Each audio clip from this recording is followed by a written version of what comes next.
بسم اللہ الرحمن الرحیم۔ رجب کا آخری عشرہ یعنی خاص وظائف کا عشرہ ہے۔ ماہ رجب کی انوکھی فضیلت، انوکھا کمال یہ ہے کہ غوث پاک پیران پیر حضرت شیخ عبدالقادر جیلانی رحمۃ اللہ علیہ فرماتے ہیں کہ جو ماہ رجب میں کسی مسلمان کی پریشانی کو دور کرے تو اللہ تعالیٰ اس کو جنت میں ایک ایسا محل عطا فرمائے گا جو حد نظر تک وسیع ہوگا۔ تم رجب کا اکرام کرو، اللہ تعالیٰ تمہارا 1000 کرامتوں کے ساتھ اکرام فرمائے گا۔ حضرت سلمان فارسی رضی اللہ تعالیٰ عنہ نے کہا، حضور صلی اللہ علیہ وآلہ وسلم نے ارشاد فرمایا، جس نے رجب میں کچھ بھی خیرات کی اس نے گویا 1000 دینار خیرات کیے۔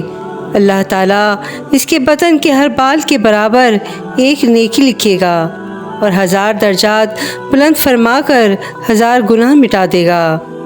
رجب کے آخری عشرے کی 10 راتوں میں امام جعفر صادق علیہ السلام کا معجزہ پڑھا جاتا ہے۔ گھر میں کنڈوں کی نیاز کی جاتی ہے جو کسی بھی حاجت کی قبولیت کے لیے ایک عظیم راہ ہموار کرتا ہے، اور اسی عشرے میں اللہ نے اپنے محبوب حضرت محمد مصطفیٰ احمد مجتبیٰ صلی اللہ علیہ وآلہ وسلم کو معراج پہ بلایا۔ تبھی جو انسان 20 رجب سے لے کر 30 رجب تک مسلسل روز رات کو 70 مرتبہ سورہ اخلاص، 70 مرتبہ سورہ نصر اور 70 مرتبہ سورہ کوثر پڑھے گا، اور جو بھی انسان یہ پڑھ کر دعا مانگے گا تو اللہ کے فضل و کرم سے اس کے اختتام ہونے سے پہلے ہی اپنی وہ تمام حاجات کو قبول پائے گا، کیونکہ ان 10 راتوں میں اللہ انسان کی دعاؤں کو پرواز دیتا ہے۔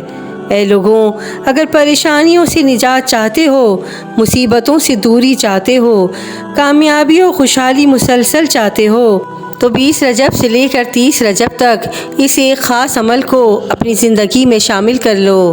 انشاءاللہ اللہ کے حضور تمام دعائیں قبول ہوں گی اور تمام حاجات بر آئیں گی۔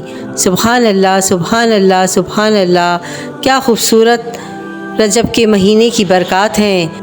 ویڈیو پسند آئی ہو تو پلیز میرے چینل کو لائک اینڈ سبسکرائب ضرور کیجیے گا۔ جزاک اللہ خیرا کثیرا۔